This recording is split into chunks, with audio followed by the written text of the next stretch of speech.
Prime minister पहले तो हमें डिप्लोमेटिक गालियां दे चुके और उनकी सरकार ने ये कानून WTO के प्रेशर में बनाए।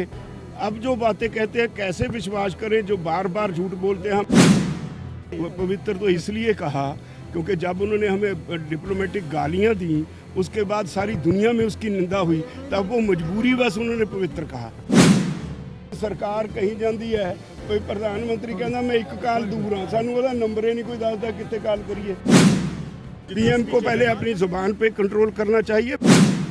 खेती मंत्री ਦੇ ਪੱਲੇ ਸਾਡੇ ਤੇ ਕੁਝ ਨਹੀਂ, ਉਹ ਤਾਂ ਦੋ ਆਦਮੀਆਂ ਦੇ ਵਿੱਚ ਸਾਰੀ ਤਾਕਤ ਆ, ਉਹ ਭੱਜਦੇ ਨੇ ਜਦੇ ਦੂਜੇ ਕਮਰੇ 'ਚ ਨੂੰ ਉਹਨਾਂ ਨੂੰ ਪੁੱਛਣ।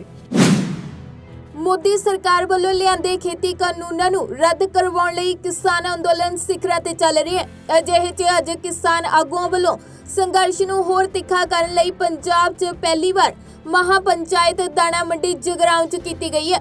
ਇਸ ਦੌਰਾਨ ਬਲਬੀਰ ਸਿੰਘ ਰਾਜੇਵਾਲ ਨੇ ਪ੍ਰਧਾਨ ਮੰਤਰੀ ਮੋਦੀ ਵੱਲੋਂ ਕਿਸਾਨਾਂ ਤੇ ਦਿੱਤੇ ਭਾਸ਼ਣ ਦੀ ਸਖਤ ਸ਼ਬਦਾਂ 'ਚ ਨਿੰਦਾ ਕੀਤੀ ਹੈ।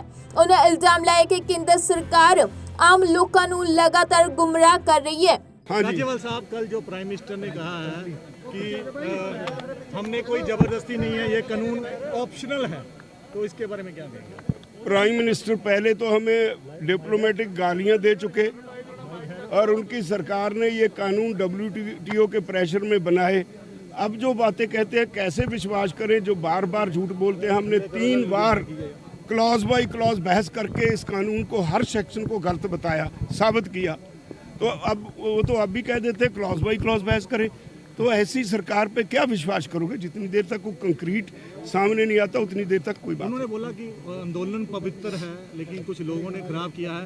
उन्होंने तारीफ भी की आपकी। क्या अब लगता है कि कुछ उनके पॉजिटिविटी है कि अभी पहले ही जैसा ही? पवित्र तो इसलिए कहा क्योंकि जब उन्होंने हमें डिप्लोमेटिक गालियां दी उसके बाद सारी दुनिया में उसकी निंदा हुई, तब वो मजबूरी बस उन्होंने पवित्र कहा।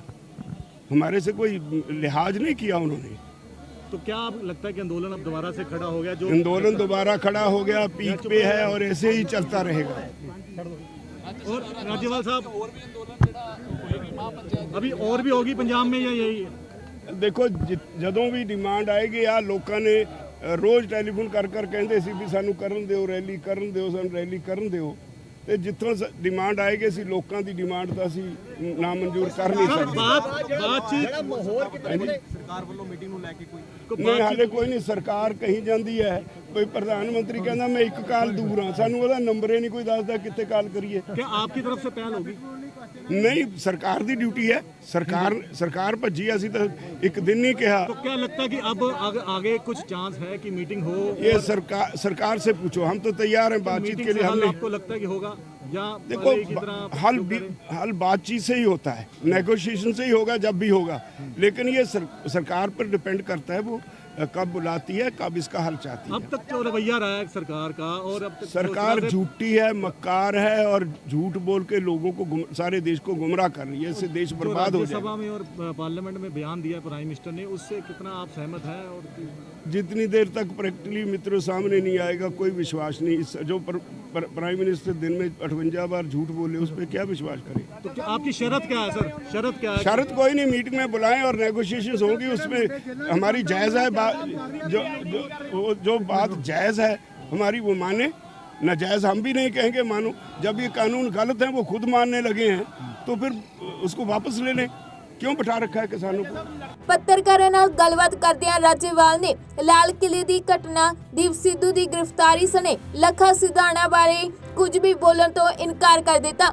ਇਸ ਮੌਕੇ ਰਾਜੇਵਾਲ ਨੇ ਪ੍ਰਧਾਨ ਮੰਤਰੀ ਮੋਦੀ ਨੂੰ ਕਿਸਾਨਾਂ ਬਾਰੇ ਸੋਚ ਸਮਝ ਕੇ ਬਿਆਨ ਦੇਣ ਦੀ ਨਸੀਹਤ ਵੀ ਦਿੱਤੀ ਹੈ। ਸਾਰੇ ਅਸੀਂ ਲੀਗਲ ਟੀਮ ਇੱਕ ਬਣਾ ਦਿੱਤੀ ਹੈ ਵਕੀਲਾਂ ਦੀ। 2 ਵਕੀਲ ਉੱਥੇ ਹਰ ਵੇਲੇ ਸਟੇਜ ਦੇ ਨਾਲ ਬੈਠੇ ਰਹਿੰਦੇ ਆ। ਗੁਰਦੁਆਰਾ ਰਕਾਬਗੰਜ ਸਾਹਿਬ ਦਫ਼ਤਰ ਖੋਲ੍ਹ ਦਿੱਤਾ। ਸਾਰੇ ਜਿਹੜੇ ਪੇਰੈਂਟਸ ਨੇ ਉਹਨਾਂ ਨੂੰ ਅਸੀਂ ਅਪੀਲ ਕੀਤੀ ਹੈ ਵੀ ਜਾ ਕੇ ਆਪੋ ਆਪਣਾ ਵਕਾਲਤਨਾਮਾ ਦੇ ਆਓ। ਜਿਹੜੇ ਇਸ ਤਰ੍ਹਾਂ ਦੇ ਕੇਸਿਸ ਨੇ ਸਾਰੇ ਸਾਡੀ ਉਹ ਟੀਮ ਡੀਲ ਕਰ ਰਹੀ ਹੈ। ਕੁਝ ਲੋਕਾਂ ਦੀ ਜ਼ਮਾਨਤ ਹੋ ਗਈ और बाकी दे केस जो आई जाते हैं वकालतनामे सारे कर रहे हैं। लाल किले में हुए हैं, पकड़े गए, नो कमेंट्स। वो सरकार ने जो सरकार का काम है वो देखे, सरकार देखे जो जिसके बारे में जो किसी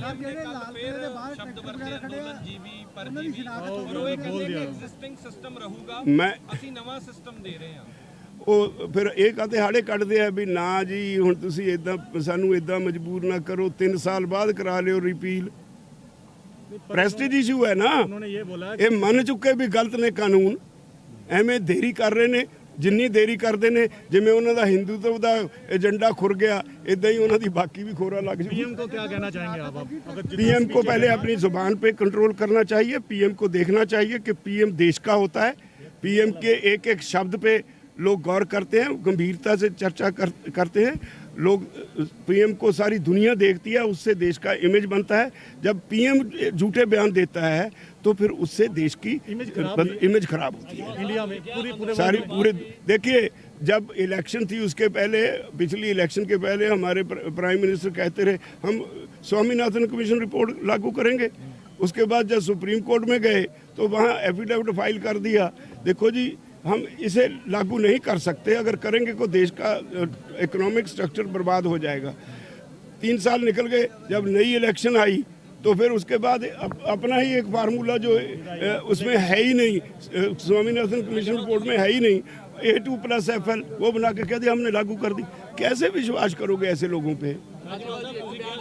खेती बड़ी मंत्री है जो नरेंद्र तोमर, आपने आज बोला हाले है। तक किसान ये नहीं समझा सके कि ये खेती के आप क्या डिमांड करते हैं कि वो खेतीबाड़ी मंत्री रहने चाहिए? ਉਹਨਾਂ ਦਾ ਹੁਕਮ ਬਿਆਨ ਦੱਸ ਦਿਓ। 3 ਬਾਰ ਕਲੌਜ਼ ਬਾਈ ਕਲੌਜ਼ ਬਹਿਸ ਹੋ ਚੁੱਕੀ, ਉਹਨਾਂ ਕੋਲ ਕੋਈ ਜਵਾਬ ਨਹੀਂ। ਉਹ ਝੂਠੇ ਨੇ ਔਰ ਬਾਹਰ ਨਿਕਲ ਕੇ ਝੂਠ ਬੋਲ ਦਿੰਦੇ ਨੇ। ਇਹ ਤੋਂ ਵੱਧ ਕੁਝ ਨਹੀਂ। ਔਰ ਖੇਤੀ ਮੰਤਰੀ ਦੇ ਪੱਲੇ ਸਾਡੇ ਤੇ ਕੁਝ ਨਹੀਂ। ਉਹ ਤਾਂ ਦੋ ਆਦਮੀਆਂ ਦੇ ਵਿੱਚ ਸਾਰੀ ਤਾਕਤ ਆ। ਉਹ ਭੱਜਦੇ ਨੇ ਜਦੇ ਦੂਜੇ ਕਮਰੇ 'ਚ ਨੂੰ ਉਹਨਾਂ ਨੂੰ ਪੁੱਛਣ। स्टेज पे बोला गया कि खेतीबाड़ी मंत्री लायक नहीं है। सर राज्यपाल साहब, नो कमेंट्स प्लीज। राज्यपाल साहब खेतीबाड़ी ਉਹ ਜ਼ਮਾਨਤ ਕਰਾ ਉਹਦੀ ਜ਼ਮਾਨਤ ਕਰਾ ਲਾਂਗੇ, ਜਿਹੜਾ ਉਹ ਵਕੀਲਾਂ ਦੀ ਟੀਮ ਦਾ ਕੰਮ ਹੈ। खेतीबाड़ी मंत्री लायक नहीं है कि खेतीबाड़ी मंत्री रहे, ये स्टेज से बोला गया। ਉਹ ਲੜਦੇ ਨੇ, ਲੜਨ। ਸਾਨੂੰ ਸਾਡਾ ਤਾਂ ਅਸੀਂ ਤਾਂ ਅੰਦੋਲਨ ਲੜ ਰਹੇ ਹਾਂ। ਸਾਨੂੰ ਉਤੋਂ ਦੂਏ ਪਾਸੇ ਨਾ ਭੜਕਾਓ। राज्यपाल साहब, ਸਾਡਾ ਕੀ ਕੰਮ ਹੈ ਉਹਦੇ 'ਚ? खेतीबाड़ी मंत्री के लिए बोला ਨਹੀਂ गया। ਲੜ ਰਹੇ ਨੇ, ਪਰ ਲੜਨ ਜੀ। ਅੱਗੇ ਵੀ ਇਲੈਕਸ਼ਨ ਹੁੰਦੇ ਨੇ, ਇਲੈਕਸ਼ਨ ਨਾਲ ਨਹੀਂ ਸਾਡਾ ਕੋਈ ਮਤਲਬ। राज्यपाल साहब, खेतीबाड़ी मंत्री के लिए बोला गया स्टेज से कि वो लायक नहीं है, उनको इस्तीफा देना चाहिए। आपका क्या कहना है? सारी दुनिया क्या सोचती है, लेट देम थिंक। क्या किसी के बारे में क्या है, सोचने दो उनको। सरकार ये अभी तक हल करने के मूड में है? आपको लगता है कुछ पॉजिटिविटी है या अभी तक देखिए, भाजपा बड़ा साफ है। हम बैठे हैं इस इंतज़ार में। सरकार के पास साबित कर चुके हैं अपना केस। वो जब बुलाएगी, जब उसने रिपील करने होंगे, हमारा आंदोलन समाप्त हो जाएगा। शरत 3 वही तीन कानून रिपील करने का, एक एमएसपी को लीगल राइट टू एमएसपी, और 2 कानून और है। एक वो उन्होंने मान लिए हैं। एक तो है कि जो 1 करोड़ रुपया पराली का जुर्माने का, वो उन्होंने फार्मर का पोर्शन जो है वो निकाल दिया। और ऐसा ही इलेक्ट्रिसिटी अमेंडमेंट एक्ट है, उसको पहले उन्होंने माना कि हम आपके साथ विचार करके अगर पेश करना हुआ पार्लियामेंट में करेंगे, लेकिन हमें अफसोस है वो इस बात से भी मुकरते लगते हैं।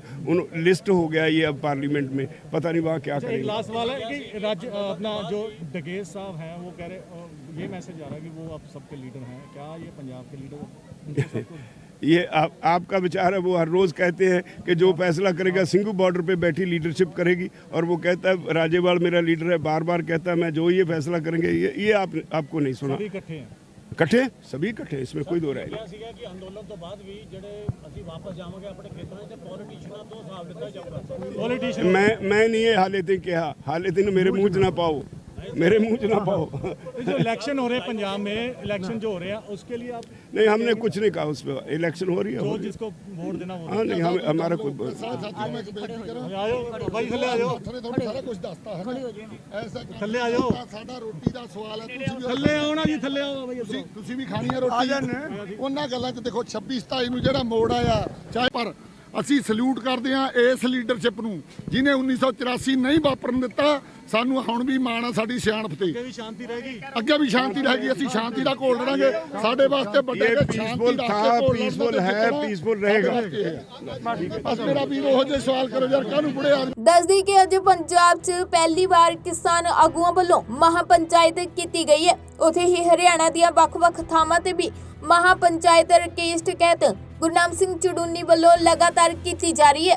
ਕਿਸਾਨ ਆਗੂ ਆਪਣੇ ਸਟੈਂਡ ਤੇ ਲਗਾਤਾਰ ਕਾਇਮ ਨੇ। ਉਹਨਾਂ ਵੱਲੋਂ ਵਾਰ-ਵਾਰ ਐਲਾਨ ਕੀਤਾ ਜਾ ਰਿਹਾ ਹੈ ਕਿ ਖੇਤੀ ਕਾਨੂੰਨ ਰੱਦ ਕਰਵਾਏ ਬਿਨਾਂ ਉਹ ਆਪਣੇ ਘਰਾਂ ਨੂੰ ਵਾਪਸ ਨਹੀਂ ਜਾਣਗੇ। ਫਿਲਹਾਲ ਕਿਸਾਨ ਅੰਦੋਲਨ ਲਗਾਤਾਰ ਜਾਰੀ ਹੈ। ਲੁਧਿਆਣਾ ਤੋਂ ਲਖਵਿੰਦਰ ਸਿੰਘ, ਪੰਜਾਬੀ ਲੋਕ ਚੈਨਲ।